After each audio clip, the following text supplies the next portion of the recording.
Dobar dan, prije svega da se zahvalim medijima koji su prisutni, koji su došli i našim domaćinima, predstavnicima naše stranke. Ja sam Mazur Korlatović, nosilac liste Naroda i pravde za izbore 2020. u Tuzli.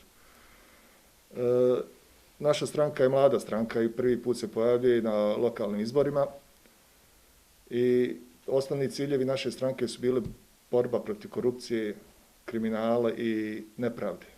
Baš ono što nam se ovih dana dešava.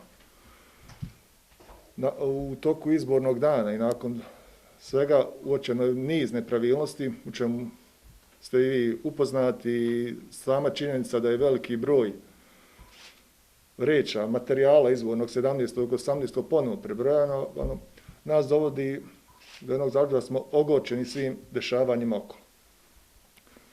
Mi smo se potrudili i obučili smo naše posmatrače da prate te procese. Imali smo dobar tim tih mentora, međutim izgleda da to nije bilo dovoljno, da smo igrali sa malo jačim igračima. Ono što mogu reći, da ćemo se mi nastaviti boriti i ovo neće biti tek tako lako proći i svakom onom koji je nečasno došao do mandata, nek mu služi na čast.